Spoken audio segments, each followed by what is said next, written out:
Breaking: North Korea just issued sinister threat to U.S. Navy, now an emergency Senate meeting is underway.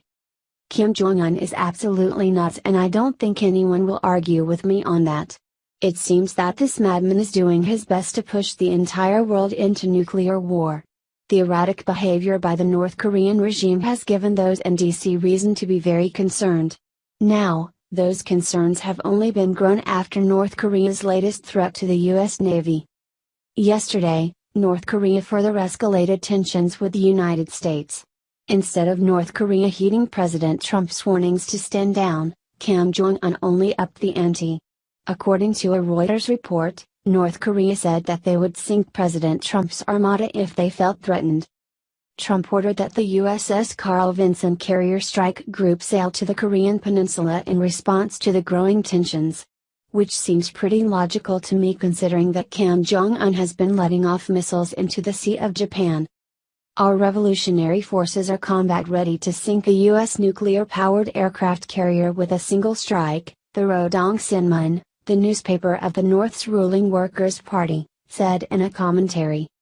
The paper likened the aircraft carrier to a gross animal and said a strike on it would be an actual example to show our military's force. The commentary was carried on page 3 of the newspaper, after a 2-page feature about leader Kim Jong-un inspecting a pig farm.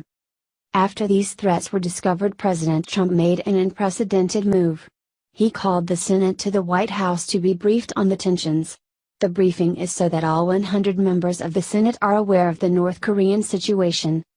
According to Fox News, Secretary of State Rex Tillerson, Secretary of Defense Jim Mattis, Chairman of the Joint Chiefs of Staff General Joseph Dunford and Director of National Intelligence Dan Coats plan to provide the update to lawmakers.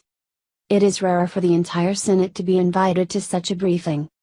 Spicer clarified that while the event will take place on the White House campus, it is technically a Senate briefing and Majority Leader Mitch McConnell, RK, is the one who convened it.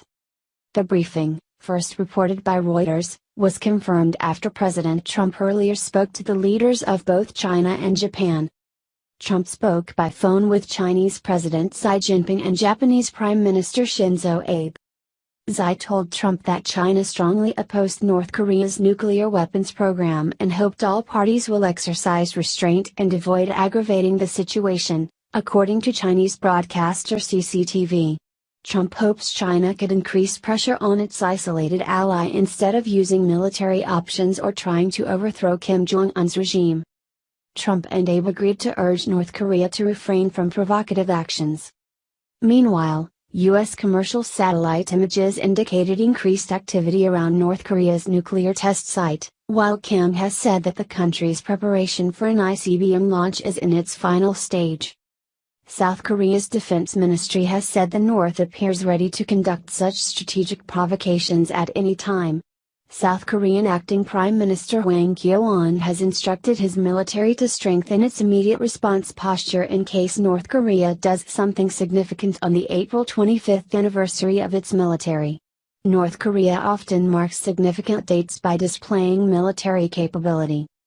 President Trump spoke with President Xi Jinping and Japanese Prime Minister Shinzo Abe over the phone. China's president is completely against North Korea's weapons and hopes all parties will exercise restraint and avoid aggravating the situation, according to Chinese broadcaster CCTV. Well, no one is wanting to aggravate the situation, but how do you reason with a madman? Kim Jong-un is continually poking the bear and is the only one escalating the tensions. By Kim Jong-un threatening to blow up Trump's armada, what else can we do? This little crap stain is out of control, and it proves that President Trump's strong stance is the right way. These sorts of people only respect strength and resolve. If Trump backs off now, that will give Kim Jong-un more reason to cause problems with the world. I just hope that in this tense game of chicken, North Korea backs down first. What do you think about North Korea's response to Trump? Let us know in the comments below. Breaking: Trump just launched another airstrike, here's the top guy he just blew to smithereens. Muslim terrorists around the globe are finding dealing with the Trump presidency increasingly difficult to handle. After pretty much getting away with whatever the hell they wanted under the presidency of Barack Hussein Obama, these inbred morons are learning lately that there's a new sheriff in town who won't hesitate to send them straight home to Allah where they belong. Shortly after bombing the absolute percent carried and out of ISIS several weeks ago, Trump is at it again. But this time, he's taken out someone extremely important to the Taliban, and their entire force is in mourning as news hit over the weekend. A Taliban shadow governor by the name of Qari Tayyib had been making quite a lot of trouble in the Kunduz province of Afghanistan in recent years, forcing locals there to live underneath his iron fist. The Taliban's top official was responsible for the deaths of many Americans since 2011, where he used his compound to conduct terrorism operations through the large group of insurgents that he commanded. But despite being the Baghdadi jihadist in the area, his power would still not be able to save his life when badass American troops came calling.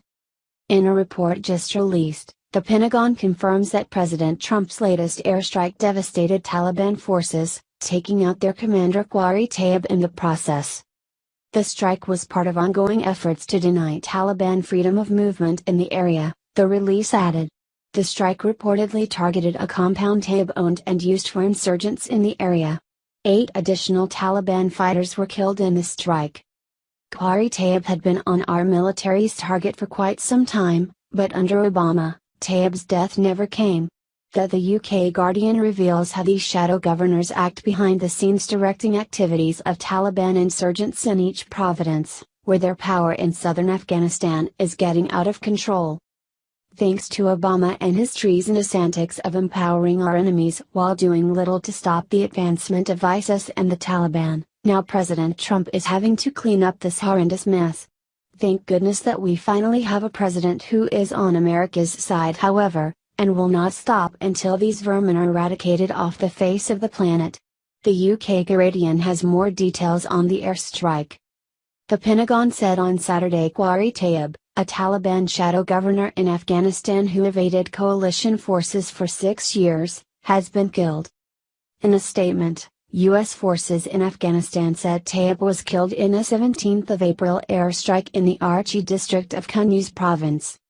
The strike was part of ongoing efforts to deny Taliban freedom of movement in the area, the forces said, adding that the attack targeted a compound Tayyib owned and used for insurgents in the area. Tayyib, the military said, had been a target of interest since 2011 and was directly responsible for deaths of U.S. service members in Afghanistan. So-called shadow governors direct Taliban insurgents throughout Afghanistan's 34 provinces. They rule more directly in regions where Kabul lacks control, for instance in southern areas where the Taliban harvests and sells opium.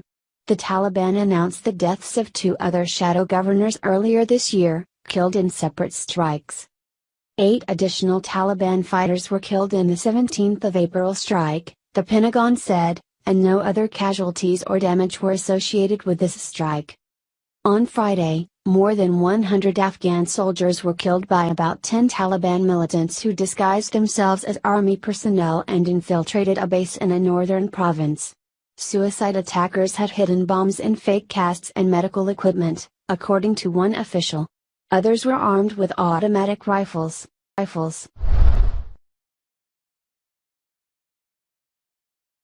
China threatens to bomb North Korea if tyrant Kim Jong-un crosses this bottom line. The Chinese military would react with force if Kim Jong-un's nuclear activities adversely affected areas of China bordering the Herman Nation, according to an editorial in a government-owned newspaper.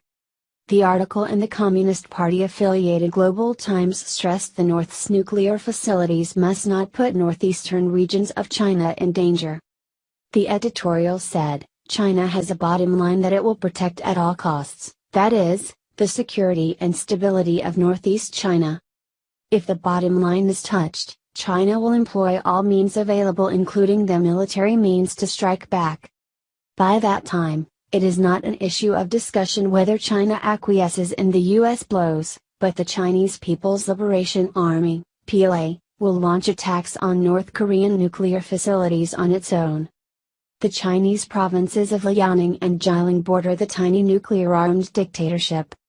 the infamous Punggye-ri nuclear site is located closer to the Chinese border than it is to the North's capital, Pyongyang. It added, if by any chance nuclear leakage or pollution incidents happen, the damage to Northeast China's environment will be catastrophic and irreversible. While the editorial is not representative of the views of the Chinese government, it comes amid heightened tensions and war fears on the Korean Peninsula. A U.S. Navy strike group was deployed towards the Korean Peninsula soon after the U.S. bombing of a Syrian airbase, which the North Korean government branded reckless and outrageous. And now, a fleet of U.S. allied Japanese vessels is reportedly heading towards North Korean waters as part of a military training exercise. Experts earlier today warned North Korea could unleash a nuclear attack on Hawaii that compares to the power of bombs dropped on Hiroshima and Nagasaki during the Second World War. U.S. Pacific Command are worried the island of Oahu is a strategic and symbolic target